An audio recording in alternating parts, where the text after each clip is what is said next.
السلام علیکم ورحمۃ اللہ وبرکاتہ۔ اعوذ باللہ من الشیطان الرجیم، بسم اللہ الرحمن الرحیم۔ الم تر الی الذین بدلوا نعمت اللہ کفرا واحلوا قومهم دار البوار جہنم یصلونها وبئس القرار وجعلوا للہ اندادا لیضلوا عن سبیلہ قل تمتعوا فإن مصیرکم الی النار قل لعبادی الذین آمنوا یقیموا الصلاة وینفقوا مما رزقناہم سرا وعلانیۃ من قبل ان یأتی یوم لا بیع فیہ ولا خلال۔ صدق اللہ العلی العظیم۔ رب اشرح لی صدری ویسر لی امری واحلل عقدۃ من لسانی یفقہوا قولی۔ رب زدنی علما۔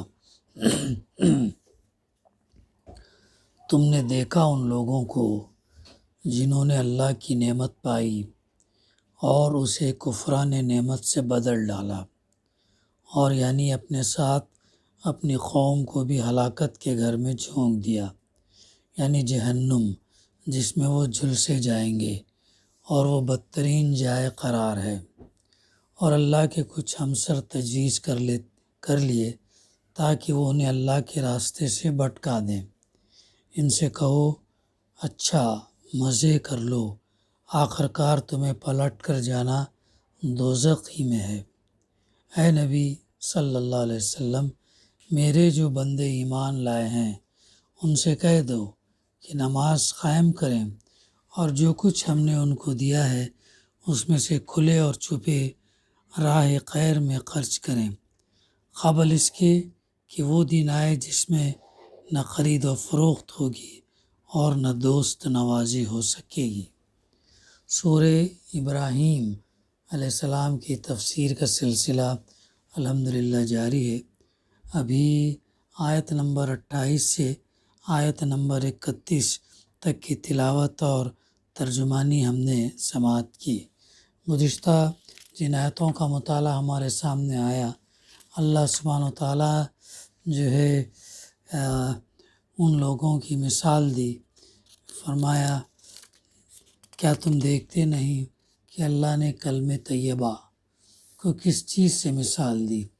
اس کی مثال ایسی ہے جیسے ایک اچھی ذات کا درخت جس کی جڑ زمین میں گہری جمی ہوئی ہے اور شاخیں آسمان تک پہنچی ہوئی ہیں، ہر آن وہ اپنے رب کے حکم سے اپنے پھل دے رہا ہے۔ یہ مثالیں اللہ تعالیٰ اس لیے دیتا ہے کہ لوگ ان سے سبق لیں۔ کلمہ طیبہ، پھر کلمہ خبیثہ کی مثال دی۔ کیا ہے وہ؟ ایک بدذات درخت کسی ہے جو زمین کی سطح سے اکھاڑ پھینکا جاتا ہے، اس کے لیے کوئی استحکام نہیں۔ پھر آیت نمبر 27 میں یہ بتایا ایمان لانے والوں کو اللہ ایک قول ثابت کی بنیاد پر دنیا اور آخرت دونوں میں ثبات عطا کرتا ہے۔ کلمہ طیبہ کی وجہ سے جو ایمان لانے والوں کو اللہ تعالیٰ قول ثابت کی بنیاد پر دنیا اور آخرت دونوں میں ثبات عطا کرتا ہے، اور ظالموں کو اللہ تعالیٰ بھٹکا دیتا ہے۔ جو اپنے آپ کو ظلم اور فساد کے راستے پہ ڈالتے ہیں تو اللہ ان کو جو ہے ہدایت نہیں دیتا۔ ہدایت انہی کو دیتا جو اس کے راستے کی طرف چلنے کی کوشش کرتے ہیں اور اپنے آپ کو اس راستے پر ڈالتے ہیں۔ اللہ کو اختیار ہے، جو چاہے کرے۔ یہاں تک ہمارا گزشتہ مطالعہ ہوا تھا۔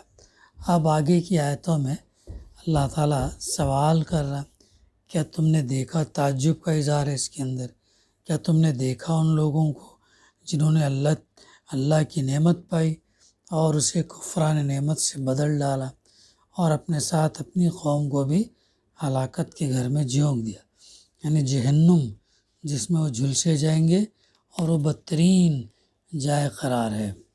اس کی تفسیر فی ظلال القرآن سے ہم دیکھتے ہیں، جسے مفسر لکھتے ہیں کیسا عجیب ہے ان کا رویہ، یعنی ذرا دیکھو تو کیسا عجیب حال ہے ان لوگوں کا جنہیں اللہ کی ایک عظیم نعمت حاصل ہوئی کہ ان کے درمیان ایک رسول آیا، اس نے انہیں ایمان کی دعوت دی، مغفرت کی طرف بلایا، جس کی بدولت انہیں جنت میں ٹھکانہ مل سکتا تھا، مگر انہوں نے سب کچھ ٹھکرا کر اس کے بدلے کفر، نافرمانی کو اختیار کیا۔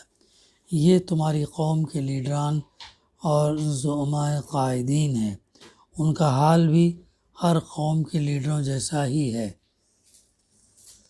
ان لوگوں نے نعمت الہی کی بجائے حیرت انگیز طور پر کفر کی روش اپنا کر اپنی قوم کو جہنم کے دہانے پر لا پہنچایا اور انہیں تباہی کے گڑھے میں اتار دیا۔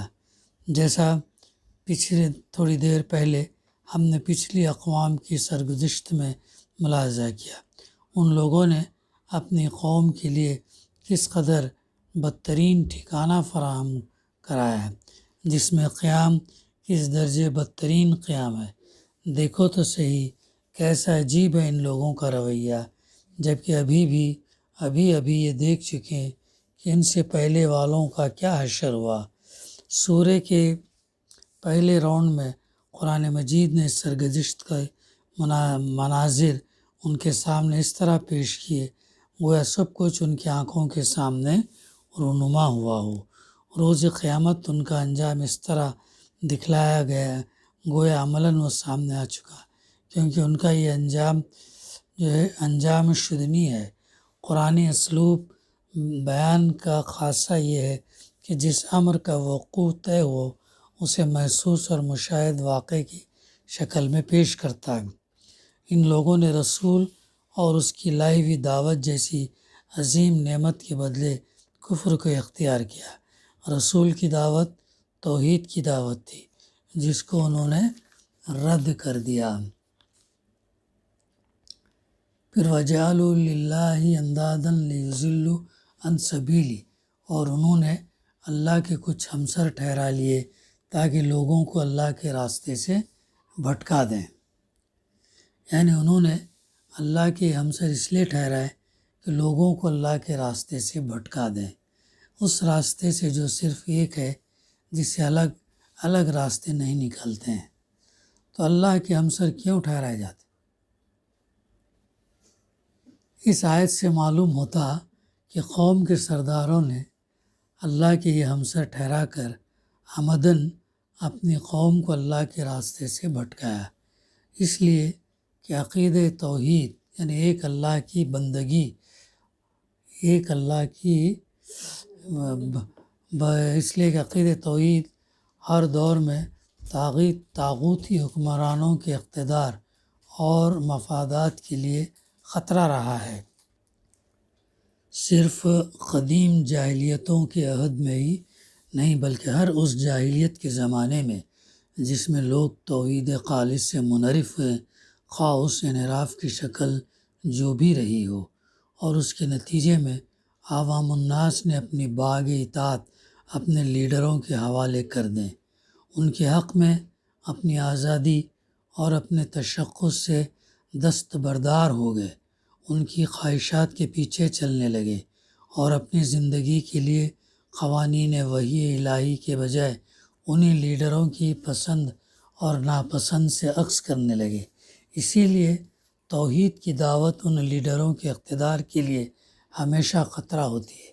یعنی جو لیڈرز ہوتے ہیں راہ راست سے اگر بھٹکے ہوئے ہوں، غلط راستے پر اگر چل رہے ہوں، تو ان کے لیے کیا ہو جاتا ہے، توحید کی جو دعوت ہے ان کے لیے جو ہے خطرہ ہوتی ہے، جس سے بچنے کے لیے ہر طرح کے حربے استعمال کرتے ہیں، جن میں ایک حربہ ہے بہت سے خود ساختہ خداؤں کو اللہ کا ہمسر ٹھہرانا، جیسے کہ قدیم جاہلیتوں میں ہم دیکھتے ہیں۔ بڑا اہم نقطہ ہے جو مفسر نے یہاں تذکرہ کیا کہ جو اللہ کے ہمسر لوگ کیوں ٹھہراتے ہیں۔ جب یہ جو لیڈران ہوتے ہیں، جو سرداران ہوتے ہیں، جو طاغوتی حکمرانوں کے ہوتے ہیں، تو ان کے اقتدار مفادات ہوتے ہیں، اور وہ لوگ جو ہے چاہتے ہیں کہ جو ہے وہ اپنے راستے پہ چلائیں۔ تو اسی لیے ایک اللہ کی بندگی توحید جو ہے ان کے لیے زیب نہیں دیتی، اور توحید کو وہ پسند نہیں گئے، اور جس کی ایک شکل آج کے زمانے میں پائی جاتی کہ لوگ اپنے جیسے انسانوں کے بنائے ہوئے قوانین پر چلتے ہیں، جن میں ایسی باتوں کا حکم دیا جاتا جن کا اللہ نے حکم نہیں دیا، اور ایسی چیزوں سے روکا جاتا جن سے اللہ نے نہیں منع فرمایا، اور ان قوانین کے بنانے والوں کو راہ حق سے بھٹکے ہوئے لوگ عملی زندگی میں اللہ کے ہمسر کا درجہ دے دیتے ہیں۔ اس لیے اے پیغمبر، آپ صلی اللہ علیہ وسلم ان لوگوں سے کہہ دیجئے تمتعو، یعنی اس دنیا کی زندگی میں تھوڑے دنوں عیش کر لو۔ یہ دنیا کی زندگی کیا ہے؟ تھوڑے دن کی ہے، یہ تھوڑے دنوں میں تم عیش کر لو اس مہینے مدت تک جو اللہ نے مقرر کر رکھی ہے، خوب مزے کر لو، اس کے بعد تمہارا جو انجام ہے وہ تمہیں معلوم ہے کہ تمہارا ٹھکانہ دوزخ ہونے والا ہے۔ اب اس کے بعد ہم یہ دیکھتے ہیں کہ جو ہے اللہ تعالیٰ تو مزے کر لو، آخر کار تمہیں پلٹ کر جانا دوزخ میں ہے۔ اب ان کے مقابلے میں اللہ تعالیٰ ان نیک لوگوں کے بارے میں فرما رہا ہے، اے نبی صلی اللہ علیہ وسلم، میرے جو بندے ایمان لائے اللہ پر، رسول پر، کتابوں پر، فرشتوں، ملائکہ، جنت، دوزخ، تقدیر، جو ایمان لائے، ان سے کہہ دو کہ نماز قائم کریں، پڑھو نہیں بلکہ قائم کرنا ہے۔ قائم کرنے سے مراد جو ہے نماز کے لیے ایک باضابطہ پاک صاف جگہ ہو، اور وہاں پر ہر سہولت مہیا ہو کہ طہارت سے لے کے وضو سے لے کر اور انتظام ہو، نماز جماعت ادا کرنے کا انتظام ہو، اذان کا انتظام ہو، اور جو ہے اجتماعیت کے ساتھ جو ہے نماز قائم کریں، اور جو کچھ ہم نے ان کو دیا ہے اس میں سے کھلے اور چھپے اللہ کی راہ میں خرچ کریں۔ یعنی اہل ایمان کی روش کفار کی روش سے مختلف ہونی چاہیے۔ وہ تو کافر نعمت ہے، انہیں شکر گزار ہونا چاہیے، اور اس شکر گزاری کی عملی صورت یہ ہے کہ نماز قائم کریں اور اللہ کی راہ میں اپنے مال خرچ کریں۔ دو چیز بتائی گئی، ایک تو نماز قائم کرنا، اور پھر اپنا مال اللہ کے راستے میں خرچ کرنا، یہ بتایا گیا ہے۔ ایمان والوں سے فرمایا گیا۔ پھر آگے ہم یہ دیکھتے ہیں مومن بندوں کو جو نصیحت کا حکم اب فرمائے کہ اب انہیں چھوڑ دو، ان انکار کرنے والوں کو، دوزخ میں جانے والوں کو، اور ان سے صرف نظر کر کے اپنی توجہ کیا کرو؟ مومن بندوں پر مرکوز کر لو۔ یعنی اب ان لوگوں کو نصیحت کرو جن کے لیے نصیحت و موعظت سود مند ہے۔ نصیحت انہی کو کرنا چاہیے جو نصیحت قبول کر دے، اگر نصیحت قبول نہیں کرنے والے تو پھر انہیں نصیحت نہیں کرنی چاہیے۔ اور اسی لیے اللہ تعالیٰ ہدایت انہی کو دیتا جو اپنے آپ کو اس راستے پر ڈالتے ہیں، کوشش کرتے ہیں۔ اگر بندہ ایک ہاتھ آگے بڑھتا ہے تو اللہ تعالیٰ 2 ہاتھ آگے بڑھتا۔ تو جو نعمت الہی کی قدر کرنے والے ہیں، جنہوں نے اس نعمت کو ٹھکرایا نہیں اور نہ اس کے بدلے کفر کا اختیار کیا، اور انہیں کیا کیا؟ اللہ نے جو انبیاء کی شکل میں، کتاب کی شکل میں جو نبی بھیجے ان کو ٹھکرایا، اور ان کا جھٹلایا بلکہ، تو جنہوں نے اس نعمت کو ٹھکرایا انہیں اس کے بدلے کفر کا رویہ اختیار ہے۔ کون لوگ ہیں یہ؟ ایمان لانے والے لوگ ہیں۔ ان کی طرف متوجہ ہو کر انہیں شکر نعمت کی تعلیم دو۔ شکر نعمت میں کیا ہے؟ نماز کو قائم کرنا ہے، اور دوسری چیز کیا ہے؟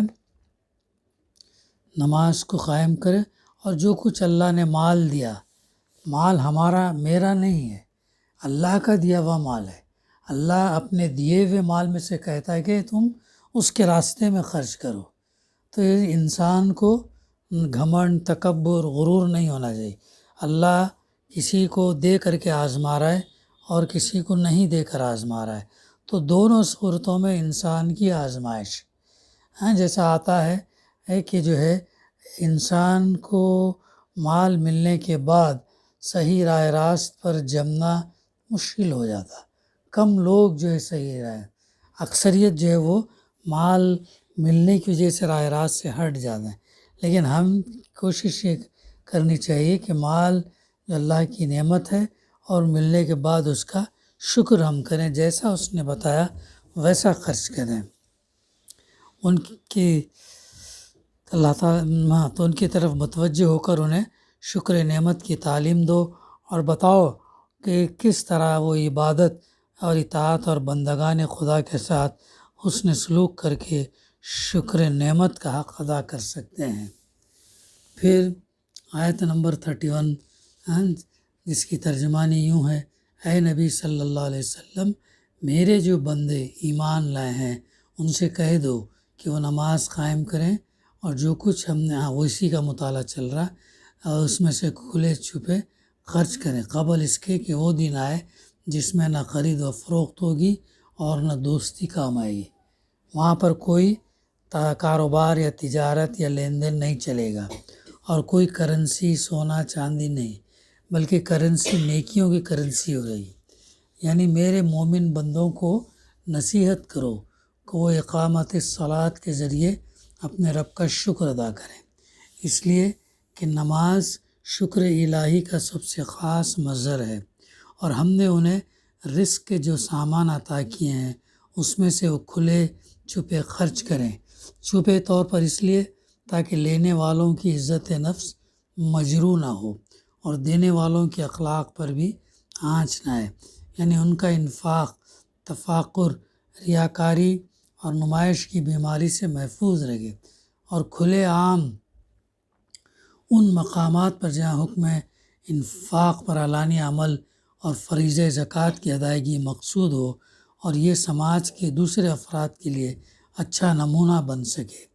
غرض دونوں میں سے جو طریقہ مناسب ہو اسے اختیار کیا جائے، جس کا فیصلہ ایک مومن خود اپنے ضمیر سے وقت اور حالات کے تحت کر سکتا۔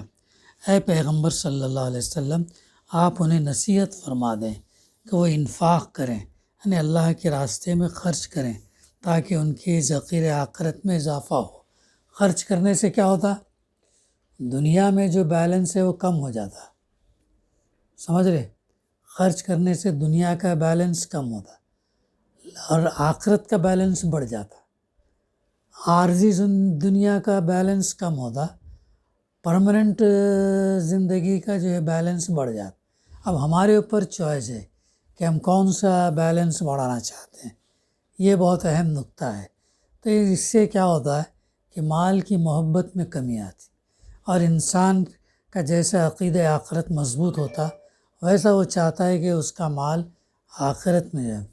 جیسا یہ بات بارہ آتی ہے کہ عیسیٰ علیہ السلام نے کیا فرمایا کہ انسان کا دل وہاں ہوتا جہاں اس کا مال ہوتا۔ اگر ہمارا مال آخرت میں اگر زیادہ ہے تو پھر ہمارا دل کہاں لگے گا؟ آخرت میں لگے گا۔ اگر ہمارا مال دنیا میں زیادہ ہے تو دنیا کی محبت میں ہمارا دل زیادہ لگے گا۔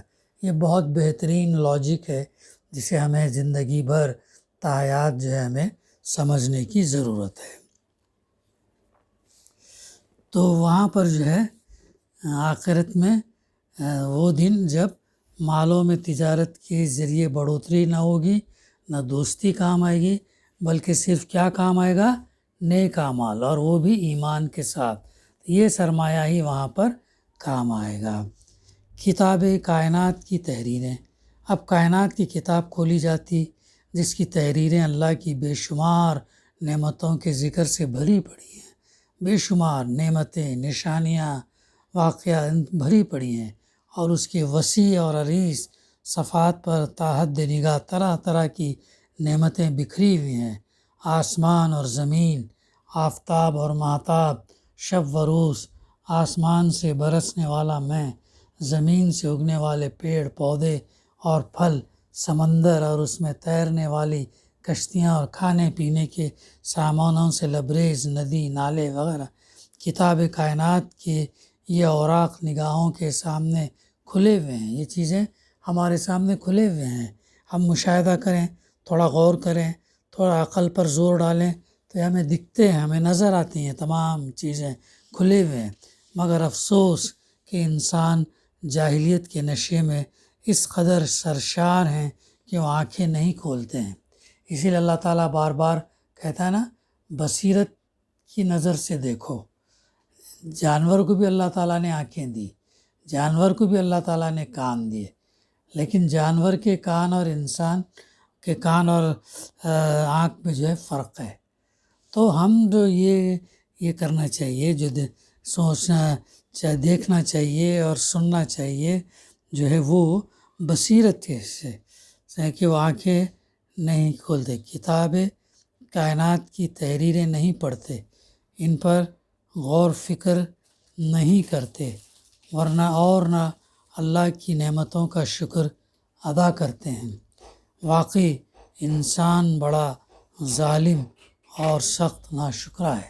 یہاں پر بتایا نا، جو لوگ توحید کا انکار کرتے، جو لوگ شرک میں ڈوبے ہوئے ہیں، اتنی ساری نعمتیں، اتنے نشانیاں، اتنی اللہ سبحانہ و تعالیٰ کی جو چیزیں بکھری ہوئی ہیں آسمان زمین آفتاب میں، تو یہ سب دیکھنے کے باوجود وہ جو ہے غور فکر نہیں کرتے اور نہ اللہ کی نعمتوں کا شکر ادا کرتے ہیں۔ واقعی تو اس بات پر کہا جا رہا ہے کہ انسان بڑا ظالم اور سخت ناشکرا ہے۔ وہ نعمت الہی کے مقابلے میں کفر کا رویہ اختیار کرتا ہے اور اللہ کے ہمسر ٹھہراتا ہے، جبکہ خالق، پیدا کرنے والا، رازق، رزق دینے والا اور انسان کے لیے اس پوری کائنات کو مسخر کرنے والی ذات کس کی ہے؟ اللہ کی ذات ہے۔ اس کا ہمیں کتنا جو ہے شکر ادا کرنا چاہیے۔ یہ تھی ترجمانی اور تفسیر آیت نمبر 28 سے آیت نمبر 31 تک۔ دعا ہے کہ اللہ سبحانہ و تعالیٰ ہمیں کہنے سننے سے زیادہ صحیح سمجھنے، اس پر عمل کرنے اور اس پیغام کو پہنچانے کی توفیق عطا کرے۔ ربنا تقبل منا انک انت السمیع العلیم وتب علینا انک انت التواب الرحیم۔ صلی اللہ تعالیٰ علی خیر خلقہ وعلی آلہ وصحبہ اجمعین، الحمد للہ رب العالمین۔